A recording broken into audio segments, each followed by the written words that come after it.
Assalamualaikum warahmatullahi wabarakatuh. Salam sejahtera untuk kita semua. Salam budaya, rahayu, rahayu, rahayu. Selamat berjumpa dengan kami, tim wisata spiritual Misteri Banyumas bersama Ki Manggarjati. Kali ini akan menginformasikan hasil pengungkapan misteri makam puncak Gunung Pertapan di Desa Gerduren, Purwojati, Banyumas, yang merupakan pengungkapan yang kedua setelah pengungkapan makam Mbah Lemajang. Saudara, oleh karena keindahan alamnya, puncak Gunung Pertapan akhir-akhir ini ramai dan sering dikunjungi orang. Mereka datang di samping untuk berekreasi menikmati indahnya pemandangan alam, mereka juga melakukan kegiatan olahraga seperti olahraga permainan, senam ataupun outdoor. Memang benar, bersama masyarakat, pemerintah Desa Gerduren telah membuka puncak Gunung Pertapan sebagai objek wisata alam pedesaan. Dan oleh karena di puncak Gunung Pertapan ini terdapat makam, maka objek wisata alam ini akan dilengkapi dengan objek wisata spiritual. Dan oleh karena itu, pemerintah Desa Gerduren bekerja sama dengan tim wisata spiritual Misteri Banyumas, Ki Manggarjati melakukan pengungkapan dan komunikasi gaib di makam puncak Gunung Pertapan itu. Saudara, bagaimana hasil pengungkapan dan komunikasi gaib dari puncak Gunung Pertapan itu? Saksikan terus tayangan ini dan jangan lupa klik subscribe, like, dan komen di channel kami. Sebagaimana cerita yang sudah ada di masyarakat Desa Gerduren, bahwa dahulu kala ketika Gunung Pertapan itu masih berupa hutan rimba, seseorang yang tidak diketahui asal-usulnya datang ke puncak Gunung Pertapan itu untuk bersamadi, berdoa, dan bertapa di tempat itu. Suatu hari, pertapa itu terlihat atau diketahui oleh seseorang penduduk desa itu yang sedang mencari kayu bakar. Dan dilihatnya di dekat pertapa itu seekor harimau putih yang cukup besar. Oleh karena pada hari berikutnya, pertapa dan harimau putih itu sudah tidak terlihat lagi di tempat itu, masyarakat pun mengatakan kalau pertapa itu telah mati dimakan harimau itu. Namun anehnya, di tempat itu tidak ditemukan percikan darah ataupun sisa-sisa tulang lulang. Dan akhirnya cerita dari mulut ke mulut, dari satu generasi ke generasi, cerita itu menjadi bervariasi dan bermacam-macam. Oleh karena banyaknya cerita yang berbeda-beda, sehingga Saudara Bambang Suarsono, Kepala Desa Gerduren, mencoba untuk mencari kebenaran cerita itu dengan meminta Ki Manggarjati untuk melakukan komunikasi gaib di puncak pertapan itu. Dan setelah dilakukan, makhluk gaib yang ada di puncak pertapan itu menceritakan bagaimana kisah perjalanannya ke sana. Aku ini seorang lurah prajurit dari kerajaan Majapahit. Namaku Tanggulbaya dan aku beragama Buddha. Saat setelah terjadi perang saudara di kerajaan Majapahit, bersamaan saat awal datangnya agama Islam di Majapahit, aku pergi dari kerajaan untuk mengasingkan diri, mencari kebebasan dan kesempurnaan hidup. Aku menemukan tempat ini yang cukup indah dan tinggi, maka berhentilah aku di puncak gunung ini.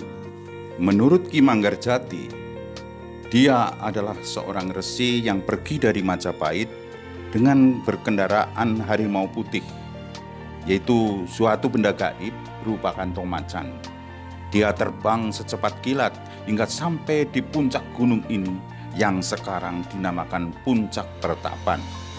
Ia langsung bertapa, bersamadi, berdoa dan memohon kepada Tuhan Yang Maha Esa selama berhari-hari. Hingga pada suatu hari, dalam samadhinya atau meditasinya itu, ia dapat mencapai kesempurnaan. Ki Tanggulbaya dapat mencapai kondisi samkata, suatu istilah dalam agama Buddha yang artinya dapat membebaskan diri dan melepas dari lingkaran kehidupan duniawi yang samsara. Dan akhirnya Ki Tanggulbaya pun dapat mencapai moksa, yang artinya menurut P.C. Zoetmulder itu lenyap dalam ketidakberadaan atau lenyap dari penglihatan.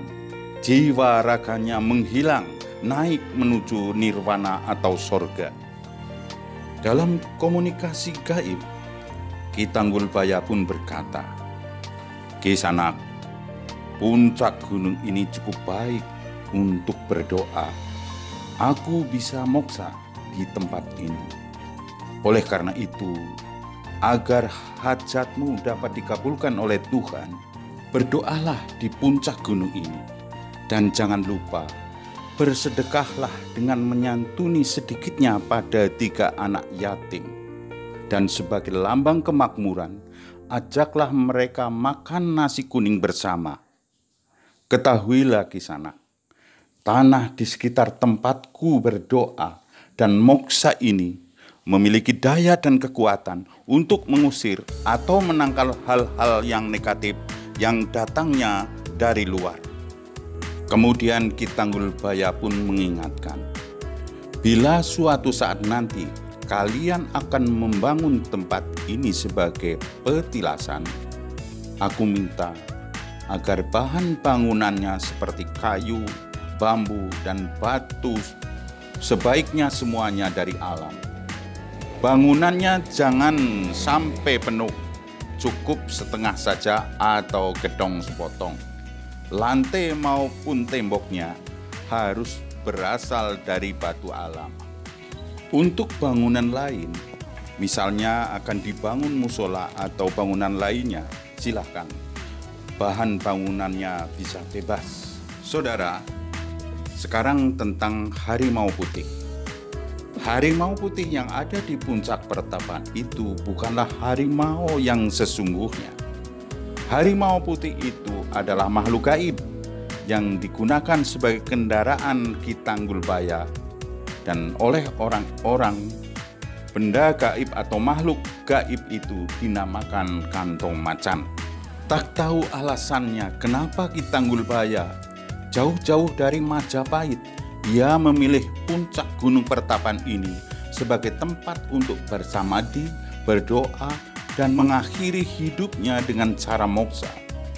Mungkin karena tempat ini sepi, sunyi, dan jauh dari keramaian. Tempatnya terbuka dan berada di ketinggian kurang lebih 150 meter di atas permukaan laut.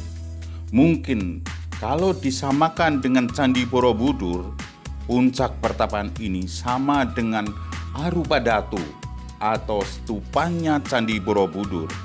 Hal ini juga sering kita jumpai pada makam-makam atau petilasan para wali, syekh, begawan, resi, raja-raja, dan lainnya yang tempatnya berada di dekat puncak gunung ataupun di lereng-lerengnya. Ki Tanggulbaya tidaklah mati oleh karena berkelahi atau dimakan oleh harimau itu, namun oleh karena kemampuan ilmu spiritual yang tinggi dalam kebudayaan. Ki Tanggulbaya dengan samadhinya dapat mencapai moksa. Dan ketahuilah saudara, gundukan batu yang seperti makam itu bukanlah makam. Itu hanya suatu petilasan atau penanda adanya suatu peristiwa. Saudara, bila puncak gunung pertapan ini benar-benar akan diwujudkan sebagai objek wisata spiritual, maka acara-acara seperti sedekah bumi, sadranan, atau unggah-unggahan bulan puasa dapat dilakukan secara bersama-sama di puncak gunung pertapan ini. Saudara, begitulah hasil komunikasi gaib yang dilakukan oleh Ki Manggarjati. Ternyata hasilnya tidak jauh berbeda dengan cerita yang ada di masyarakat. Semoga upaya menjadikan puncak Gunung Pertapan sebagai objek wisata spiritual mendapatkan ridho dari Allah Subhanahu wa Ta'ala. Para leluhur tanah Jawa dan tanah Banyumas dan semua makhluk gaib yang ada di sekitarnya semoga mengizini dan merestoinya. Akhirnya Anda lihat, Anda dengar, semoga Anda bertanya dan belajar dari tayangan ini. Semoga tayangan ini bermanfaat dan jangan lupa klik subscribe, komen di channel kami. Assalamualaikum warahmatullahi wabarakatuh. Salam budaya, rahayu, rahayu, rahayu.